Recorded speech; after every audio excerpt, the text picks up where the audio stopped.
Good morning, Tom James. Good morning, Jim Zemer.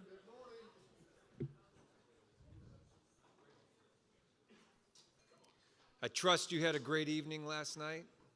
You enjoyed the sky deck, the beautiful coffee braised. Thank you, Marty. If you wouldn't mind, if you're in the room, would Ari Gray stand up at your seat? Would Melissa and Ivan stand up at your seat? Would Dash stand up at his seat? Thank you, Dash. Would Abby stand up at her seat? Or in the back? Yeah. Would Josh Roberts stand up at his seat if he's here? Would Kevin stand up at his seat? Kevin Nairn. Would Todd stand up at his seat? If he's here. Oh, there he is. Y'all, gratitude is something more than just an action or an exercise. It's a scientific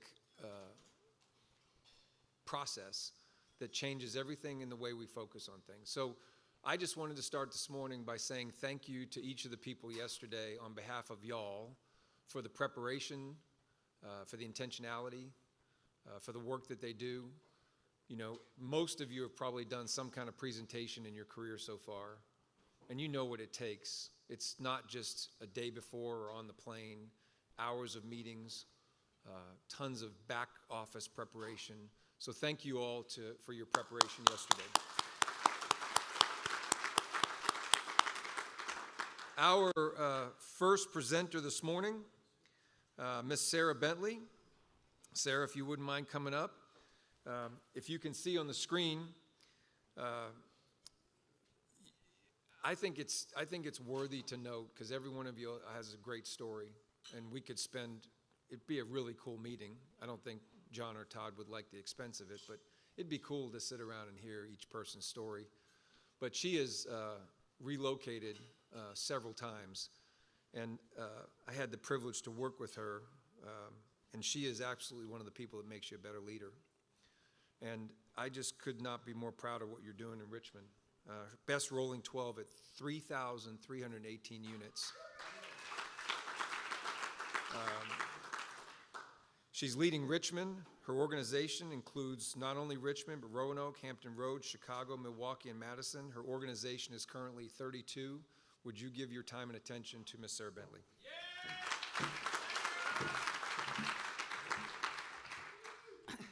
Good morning. So in January 2025, so just 9 months ago, I had a guy start that we had hired a year before, which was interesting, a little longer of a timeline, but he stuck.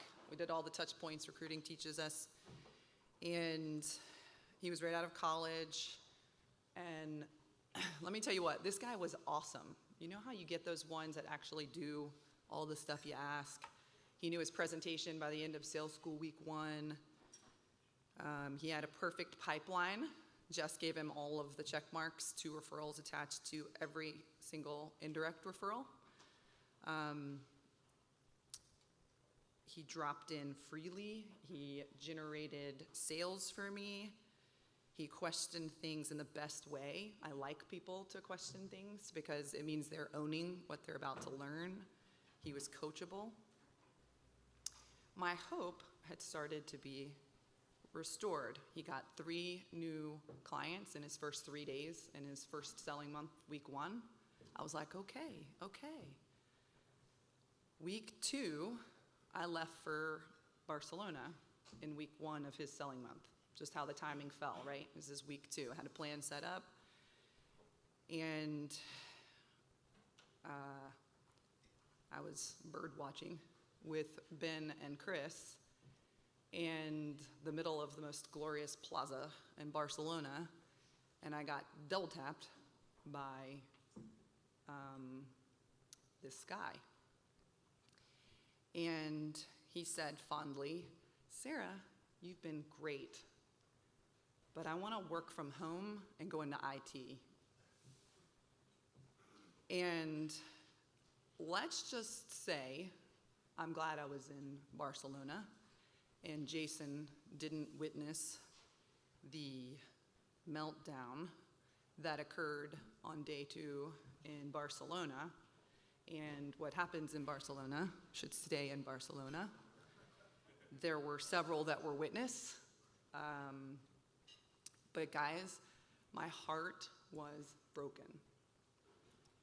3 months of modeling 5.2, Ask Abby, WPs a day, giving away all of my referrals on the second half, late nights, early mornings, trying to imagine that this kid was my kid, to have patience with him. Thank goodness for our people here in this room, my work family, who fondly named this guy He Who We Shall Not Mention, for all you Harry Potter lovers, because I just couldn't get past it. It took me 2 months to just try to move on. And I open with all of this because if you think and feel that you have done everything right, they will still leave sometimes. And you better hope at that moment that you've got your people in this room to say, good, and keep you moving. Because it's that kind of people in this room that I want to shoulder up with here. And you guys get up and you do it again day after day, and you show up, and I want to say thanks.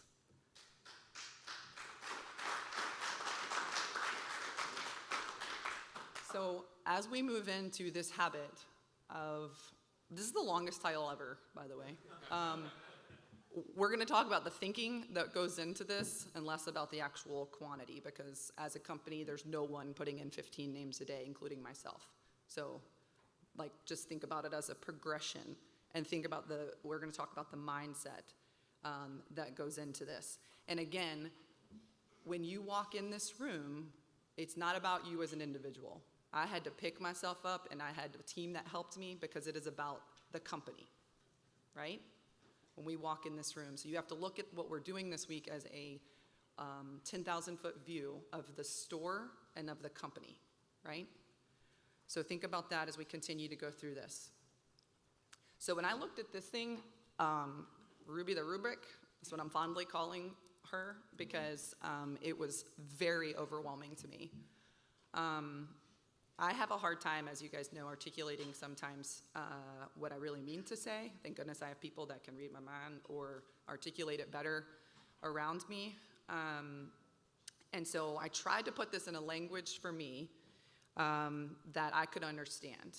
So Ruby, to me, is a roadmap. I like alliteration also. Ruby, to me, is a roadmap to retention, okay? That's what it feels like to me.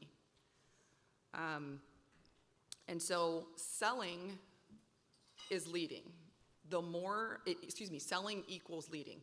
The more that I have been able to wrap my mind around what a skill set you guys have already done pretty well, because you're selling at a high level, we apply the same principles to leading. Let me explain. So what does a growing clientele look like, right? First off, we get clients. Thanks to Jason for this, by the way. He's real good at these. We get clients out the gates. We give good service to those clients. We get referrals from those clients, and then we get more clients from those, right? This causes us to have less pressure to buy, because you get a more rolling 12 number of clients. You have better buying experience for those people because you're really intentional about it with those people. Therefore, you get more transactions. Your transactions go up. Whoa, keep going.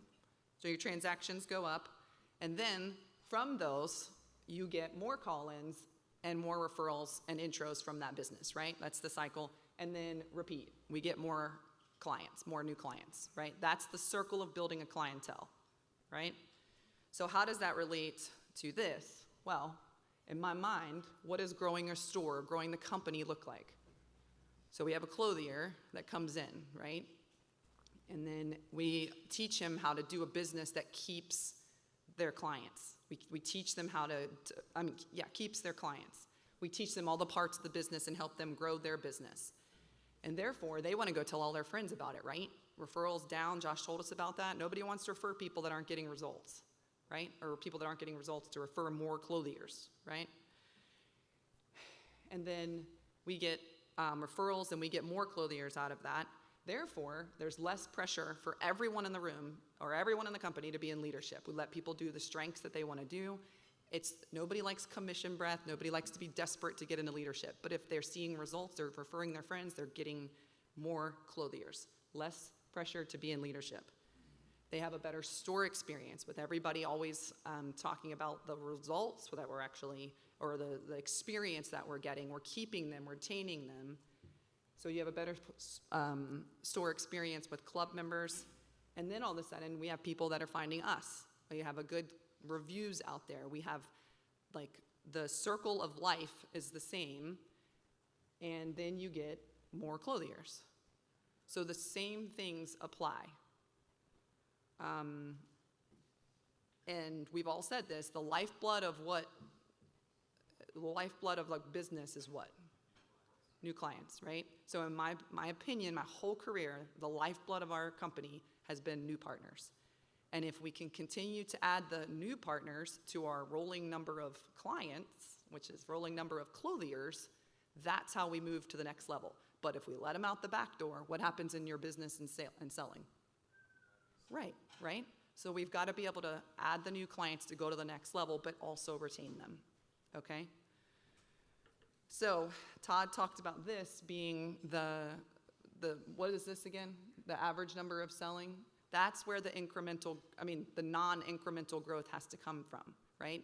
That's the part that we've got to come together and figure out how to not let them go out the back door. 11% is the average number of selling that we need to do to get to $1 billion, right? That's the part that we've got to really hone in on.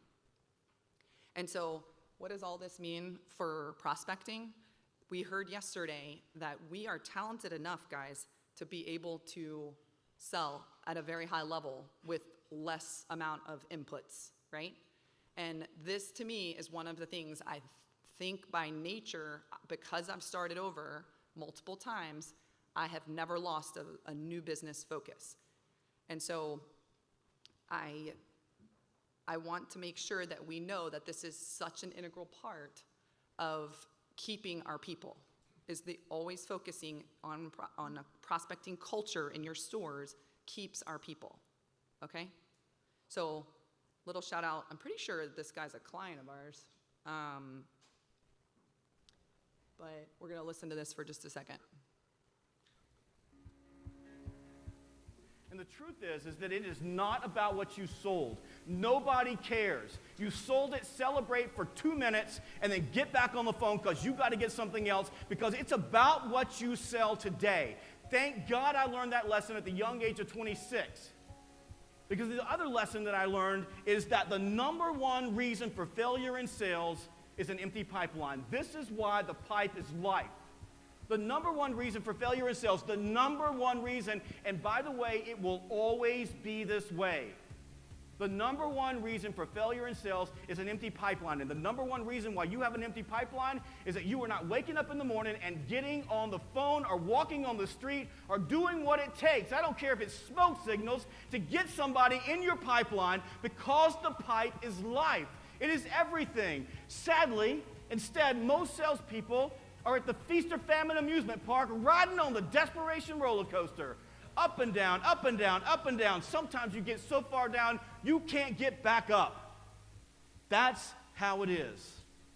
Now, if we go back to the ultra-high performer. See, the ultra-high performer understands something. In every sales conversation, the human being that exerts the greatest amount of emotional control has the highest probability of getting the outcome that they desire. Now imagine what it's like when your pipe is empty. When you're calling and prospecting into the pipe, calling all those prospects that are stalled, that are not moving forward. Every day you wake up and you replace prospecting to move stuff into the pipe with prospecting the pipe. Usually it sounds like this. Hey, Chris, it's Jeb again. Hey, man, I'm just checking in to see. Yes, that's how it works. This is an awful place to be because when you are in this place, you get face to face with the universal law of need. The more you need the deal, the less likely it is that you will close it. The more you need the quarter, the less likely it is you'll hit it. The more you need to hit your forecast, it's likely that you will fail because desperation repels people. This is an emotion that you transfer to your prospect, and people don't want to do business with weak, passive people. So ultra-high performers are fanatical. They are turning over every rock everywhere. They carry around business cards with them. They are prospecting people in line. Some of you guys that were waiting in line out there met a few fanatical prospectors. There's a couple sitting in this front row right there, I know. The pipe is life. And one of the ways that fanatical prospectors show it is they live by an enduring mantra. This is the mantra that separates the weak from the ultra-high performers. That when you're tired, when you're hungry, when you've had all the rejection that you can take, when you can't take any more, you make one more call. You stop at one more door. You pick up the phone and dial one more number. This is the thing that separates people. This is where character is born. At that moment, one more call. So these were deep thoughts from Jeb Blunt, okay? So he says, not about what you sold, but what you're going to sell. You guys have heard now, I don't really talk about units. If people come in and ask me how my day is, I talk about my activity. If you guys are still talking about what you sold in units to your people, you will crush them. Period. Because there's nothing they can do to be as good as you. Number one reason people fail in sales is that, and I'll say it kinder, stop growing. You know, it's either he said fail, but in our world, that's if you're plateauing. If you're not going to the next level, it's your pipeline, period. Feast or famine versus emotional control.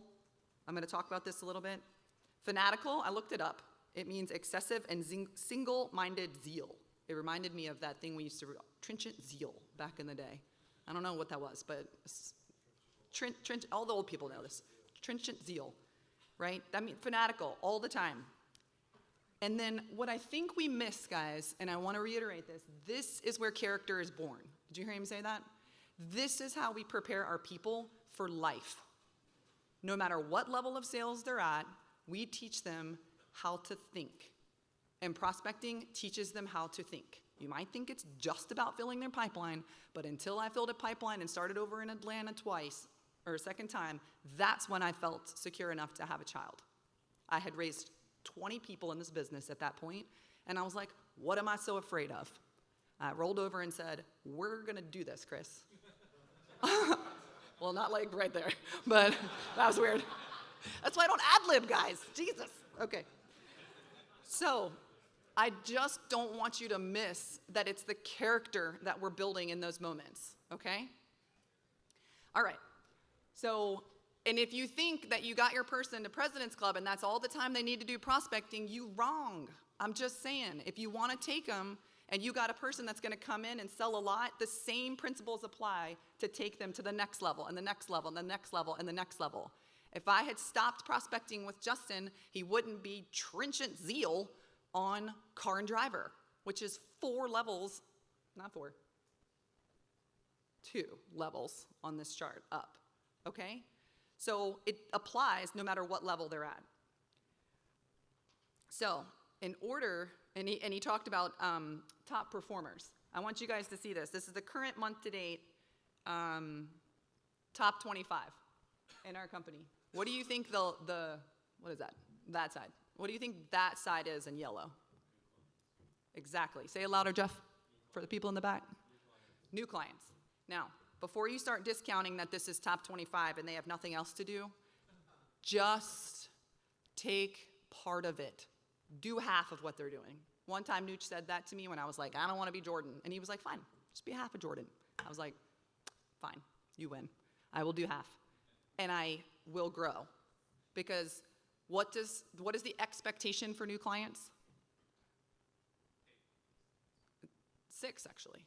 But we'll take 8. I'm okay with that. So these guys are on average adding to their pipeline all the time and their new clients. And it's like almost a direct correlation to the top 25 in sales on the left to the new clients on the other side, right? So just take some of the things that we love about these people and maximize on them, okay? The thing that makes us different too is that we are gonna put in duplicatable systems that continue to get this, okay? That's what we have to do work on, is do the duplicatable systems to get there. But the principle of always be prospecting is not, or the habit of prospecting has to be instilled. So let's talk about the mindset for a healthy pipe life. I find that funny to say. Okay. So how does an abundant mindset of your pipe lead to consistent prospecting? So I want to talk about this a little bit. So the habit of prospecting leads to higher confidence and reduced fear. So with an abundant pipeline, you have a pipeline of potential clients. A salesperson is not desperate to close any single sale. This allows them to approach prospects with genuine confidence, ask bold questions, and walk away from poor fit opportunities. This lack of desperation, as Jeb Blunt said, makes them more attractive to higher quality clients. And so what I feel this relates to is if you guys, and somebody said this to me, I think it was Jason, says a lot of good things. When you feel you have the cure to cancer, don't you want to share that with everybody that could be cured by that? That's how passionate I feel about Tom James. I love making my clients feel fantastic about themselves. And why wouldn't I want to spread that everywhere? I am a 6-foot-tall woman, and I have never been more impressed and inspired by our women's side of the business. I can't be on the stage and not say how excited I am. So, I know. Thank you, Amy. Was it Amy? Sorry. It's okay. That side. We have never been positioned better to dominate a market than we are right now.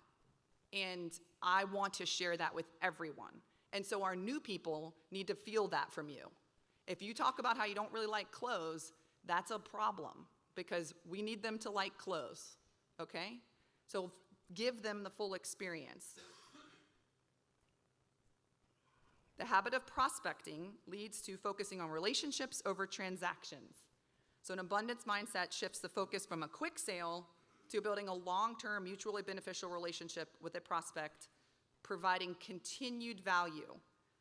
My clients buy every other month. They buy on delivery all the time. I do bridge transactions that I learned from Dan. I am there when they want to buy, and I am there when they want to say, see you next time, and get something little. I am there when a problem comes up. It's an always filling in process.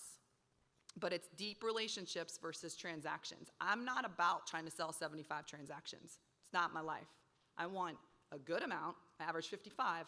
I'm not saying I'm not doing transactions, but I want to have deep, meaningful relationships with my clients. And the reason is that it leads to a more lucrative pipeline, right? The habit of prospecting leads to pipeline management. Rather than fixating on the fate of one, abundant mindset professionals focus on consistently filling the top of their funnel so it gives them and provides a cushion against any single loss, allowing them to qualify more rigorously and negotiate from a position of strength. It's not just about quantity over quality. When we talk about filling the pipeline, it is about quality in there. Did I say it backwards? Crap. Well, okay. But also I want you to think about how emotionally important this is for our people. How much better do you feel when you call a referral than you call an indirect referral or you cold call? Now that's a good bonus when you can do what Jack did and get a pitch no sale and then call the guy back and sell an Oxford suit. Like, I love that. That's a bold, courageous move, and we need those for our people. But we also need a full pipeline of referrals, guys, that we just continuously pump in there. And then instead of cold calling, they encourage the salesperson to think more strategically. And I put this down here from a bunch of different sources, but it talks about referrals make up 3 to 5 times, or by 3 to 5 times higher conversion rates than other names. There is endless data on why we should be calling on referrals. And so I really, really want to challenge you on how you are helping your people fill the pipeline, but not by you just giving them referrals, teaching them the value of getting referrals. Does that make sense? This is like very important in this process. And then lastly, as Jeb was talking about, habits of prospecting leads to resilience and growth from rejection. This is the character part that I was talking about. An abundant mindset reframes rejection. Each no is seen as a data point from learning and improving, not as a catastrophic personal failure. This resilience helps salespeople stay motivated and analyze what went wrong, making them more effective over time. And guys, this exact same abundant mindset is what we should apply to also leading. Everyone that we hire is absolutely teaching you something for the next person that we're hiring. That's how I've been and looked at the progression of leading. And if you have an abundant pipeline, you can learn. If you don't have an abundant pipeline and you don't practice it well, then you don't move forward. It's the same thing as selling. We don't go to the next level if we don't add new partners to our business. And Josh said one time to me, he was like, yes, my heart was broken for that kid, but I am glad we figured it out in 3 months because we ran the play and I felt good about the training. And he still left. I learned some things, but I also feel like we get to build these people. Like this is, us and him, our interaction, yes, I want them to stay with us because we have bumpers on how to keep them with us and how we can influence their thinking, but we also are impacting their lives for when they aren't here. And I don't mean that like I want them to leave, but I mean like it's a greater good thing. If they can come here and learn, then we get the chance to build them. And I hope they stay with us. And I hope I get to be that influence on them. But it's also just a character building business. And we cannot forget that piece of it, preparing them for adulthood or life in general. Good, yeah. So, consistent prospecting leads to leveling the playing field. What I mean by that is it doesn't matter if you're in Hayes Club or if you're getting ready to go down President's Club, you're all in a prospecting culture of chasing down the next, it's the same principles, chasing down the next level. This equals controlling your emotions because you put all of your emotion in the inputs instead of the outputs, which equals retention, which equals results to me. This is how we control how if we feel abundant, we will act abundant. Okay, so the last piece on this carries around, I've laminated it over the years. Oh, I always keep doing that, sorry. The abundance mentality. This is the thinking that there is plenty out there for everybody. This abundance mentality flows out of a deep sense of personal worth and security. It results in sharing recognition, profits, and responsibility. It opens new creative options and alternatives. It turns personal joy and fulfillment outward. It recognizes unlimited possibilities for positive interaction, growth, and development. If we can have this over all of our habits, it's a way of saying, how can this work instead of why doesn't this work? It's a total shift in mindset. And I know we've heard it for years, be abundant, but it has got to be deep in a lot of ways versus just your name policy. Okay, so none of this matters, guys. If we don't take this as store leaders, if you guys are in this room, senior sales leaders, store leaders, like those are the people that are going to change the way, right? I don't know about you guys, I'm ad-libbing again, crap. But a week ago, our Virginia Tech head coach got let go, like fired, said it all over the news. It's 3 games in, he got fired. They did a press conference and he was like, it's a results-oriented business and starts at the top.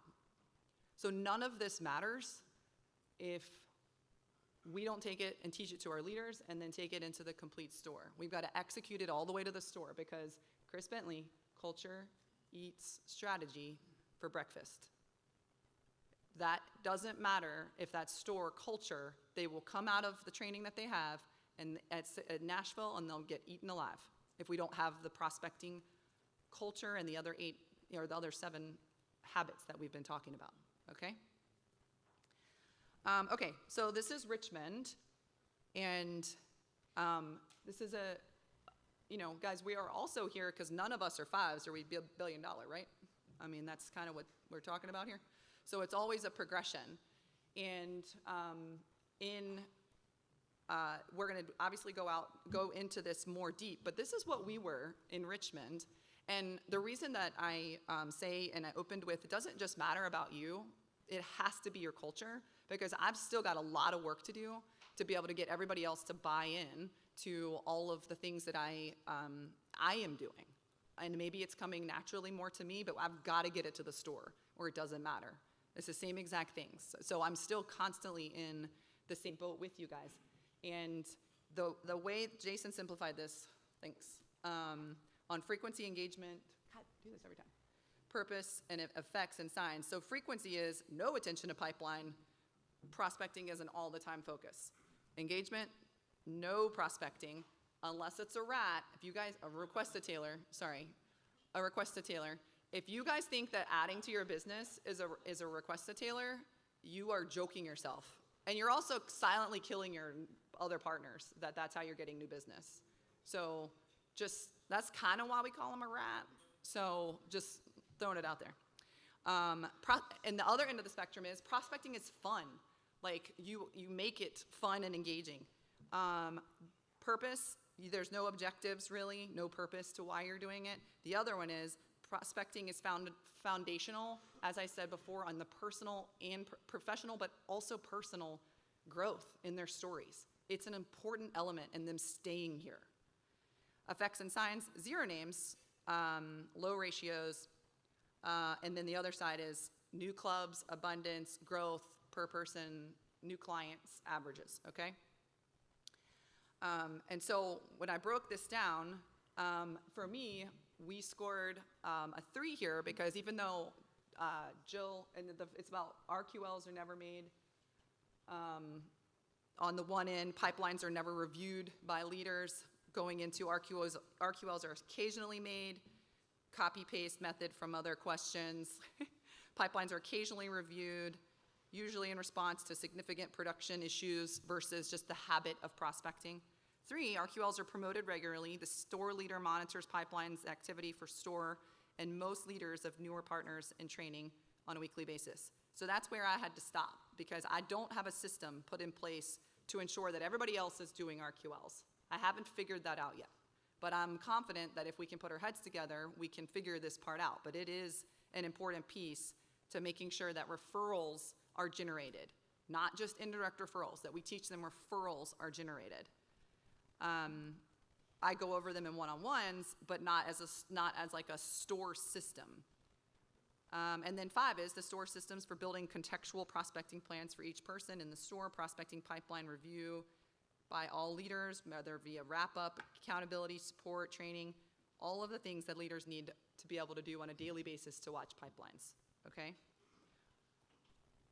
Engagement, I also scored a 3 here because first off, it would be they don't understand. And to me, engagement is also the abundance mentality, right? Prospecting is considered unpleasant, unnecessary, organic. They don't like appointment setting time. Guys, I love appointment setting time because I've got really good referrals that I want to call immediately.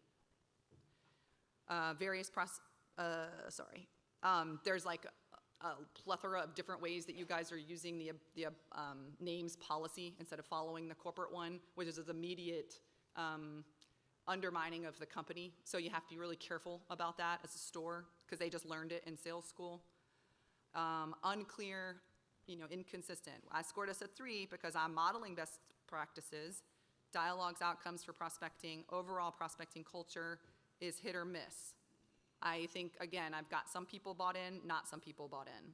And then it goes through 4 and 5, which is the leadership team is modeling best practices.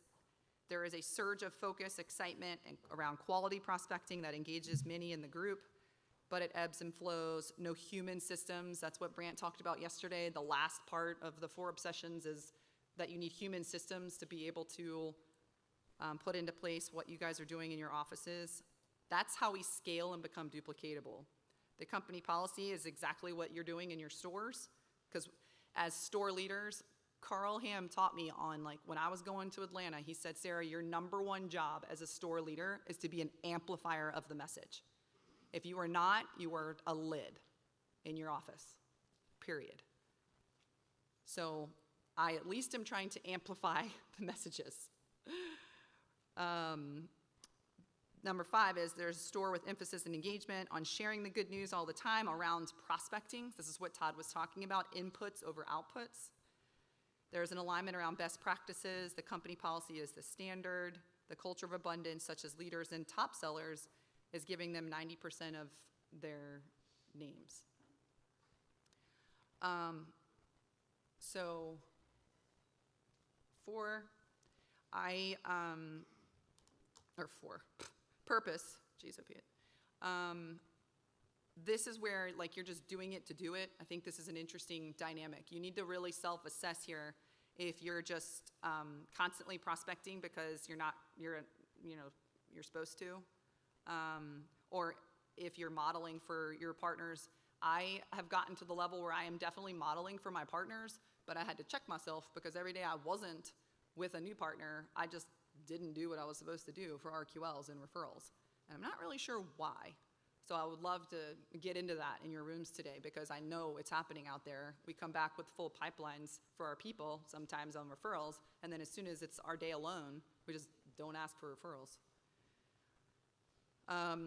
The standards of accountability is number 4, and then creating an environment where people experience radical growth in sales, overcoming fears, because if you help people find their purpose and why it's so important to this in the store, they will do it without you having to micromanage. That's the most glorious piece of this Ruby the Rubric, is if you can help them own it, then they will do it without you having to micromanage. And then lastly, the effects and signs. I did score a 1 on this because on the very, it says 0 average new names entered per day. Dialing ratios are low, store averages are low, 2 new clients per month. Now we're averaging almost 5 new clients a month as a store, but we're not entering the amount of names or turning the amount of referrals, in the pipeline that we should be doing. So I've got to figure out how to get that across to the store, okay?